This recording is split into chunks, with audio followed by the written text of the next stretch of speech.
50 meters from the finish line, Keely Hodgkinson believed she had it.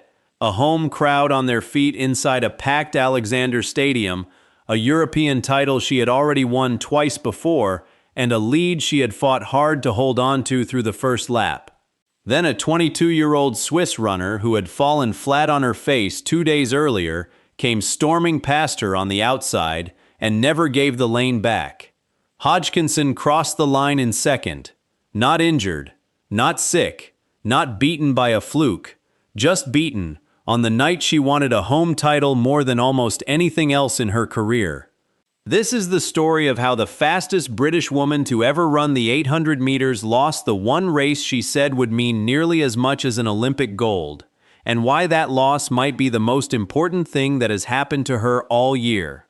To understand why Birmingham hurt the way it did, you need to rewind to a town outside Manchester where nobody expected an Olympic champion to come from. Atherton isn't a place with a sporting pedigree. It's a normal, working-class corner of Greater Manchester, the kind of town nobody circles on a map of future world record holders. Keely grew up there with her parents and siblings, her father driving a taxi to keep the family afloat, later spending weekends behind the wheel again, driving her across the country to athletics, meets most people had never heard of, because that's what it costs to keep a talented kid in the sport before anyone else believes she's worth the investment. She joined Lee Harriers as a girl and was immediately, uncomfortably faster than everyone else on the track. By 16, she was a national champion. By 19, she was standing in an Olympic final in Tokyo, the youngest British woman to reach that stage in decades, and she ran the race of her life to take silver, setting a British record that had stood for a quarter of a century. It looked like the start of something enormous. It was. But what followed wasn't a straight line to the top. It was 3 more major finals, 3 more silver medals, and a narrative that quietly hardened around her. Brilliant, but somehow never quite able to close it out when it mattered most. Then came Paris. In the summer of 2024, Hodgkinson finally broke through, winning Olympic gold and ending the question marks in the most emphatic way possible. She went unbeaten for the rest of that season, and then her body broke.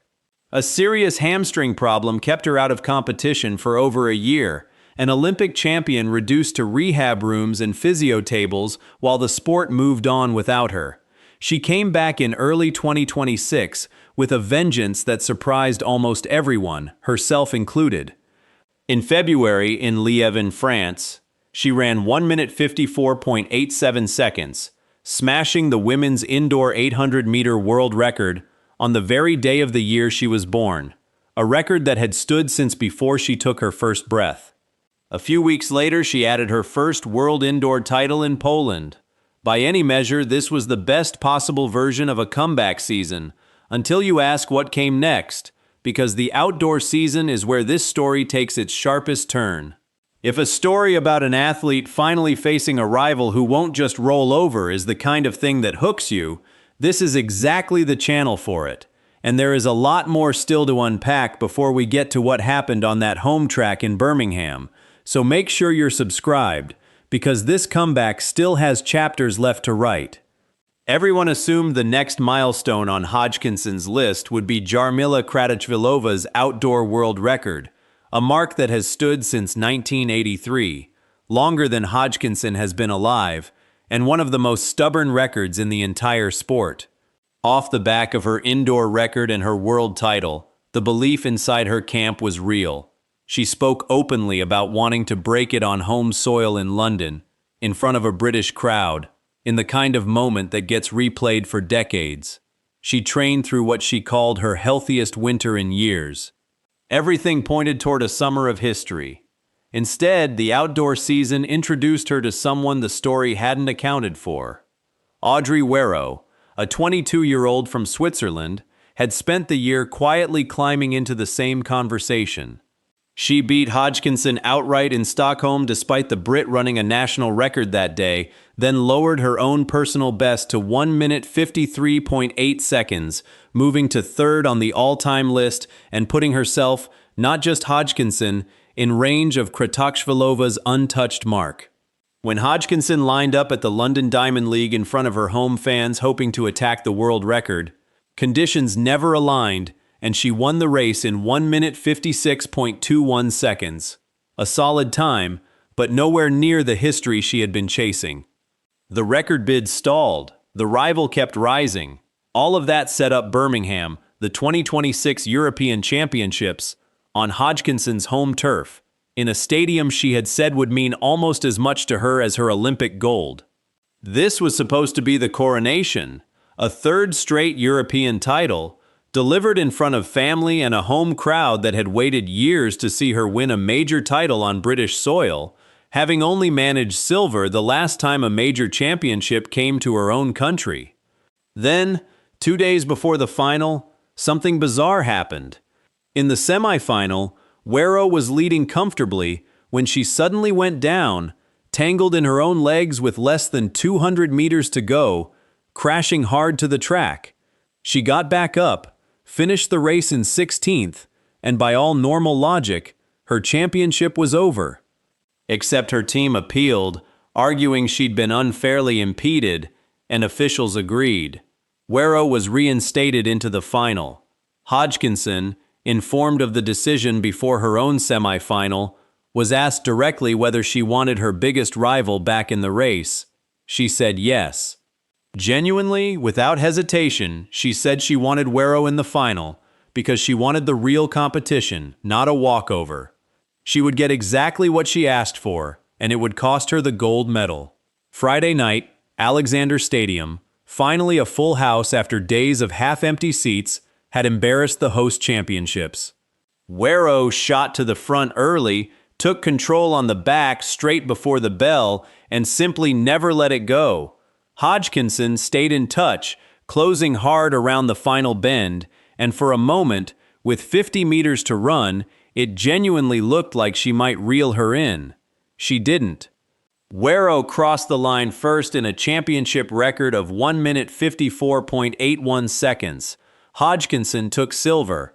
Femke Broders-Bol, a four-time Olympic medalist making her season debut in the event, claimed bronze. There was no injury to explain it away, no illness, no bad luck with a fall of her own. Just a better performance from a rival on the night, on a stage Hodgkinson had built up in her own mind as almost equal to an Olympic final. Afterward, she didn't hide from it. She said that in the last 50 meters she genuinely thought she had it, but that Werro was simply the stronger athlete on the day. She said sometimes wanting something that badly isn't enough to make it happen. That kind of honesty is rare in an athlete who has just lost the biggest race of her season on home soil, and it tells you something about why people have followed her career so closely in the first place. She has never pretended silver is gold. She didn't pretend Birmingham didn't hurt. Here's a question for the comments before we get to where this goes next. Do you think losing on home soil to a rival she personally chose to let back into the race makes Hodgkinson more dangerous heading into the rest of the season, or does it suggest the world record chase might now belong to someone else? I want your read on it because the athletics world is genuinely split. What makes this loss so different from her string of silvers back in 2022 and 2023 is the context surrounding it. This isn't a young athlete who hasn't figured out how to win yet. This is the reigning Olympic champion, the world indoor record holder. Someone who has already answered every question about whether she can close out the big one. Losing now isn't about a mental block.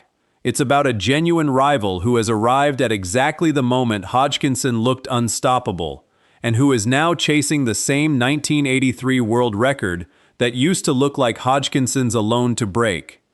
That rivalry is what makes the rest of this season, and the years building toward the next Olympics, worth paying close attention to. Werro is younger. She's faster right now on the clock, and she has shown she isn't intimidated by racing in front of a hostile crowd against the biggest name in the event. Hodgkinson, for her part, has responded to every setback in her career by coming back stronger, whether that was the hamstring injury that cost her over a year or the run of silver medals that preceded her Olympic breakthrough in Paris. There is no reason to assume Birmingham breaks that pattern. If anything, her own words suggest the opposite. She said afterwards she doesn't want it to be easy, and given everything she's already come back from, that sounds less like consolation and more like a warning to everyone chasing that same world record alongside her. The outdoor world record from 1983 is still standing, untouched by either woman so far, and now there are two serious challengers instead of one heading into the final stretch of the season. Whether it falls this year, next year, or not at all, Birmingham made one thing clear. This era of women's middle distance running now has a genuine rivalry at its center, not just a dominant favorite waiting for history to catch up with her. If you want the story properly told the next time either of these two runs at that record, or the next time this rivalry produces another night like Birmingham, this is the channel to be subscribed to for it. Hit that subscribe button and turn on notifications, because whatever happens next in this rivalry, we'll be breaking it down in full the moment it does. So tell me honestly in the comments, after everything you just heard, who do you think actually breaks that 43-year-old world record first? Hodgkinson or Warrow? Drop your prediction below, because I have a feeling this comment section is going to be split right down the middle.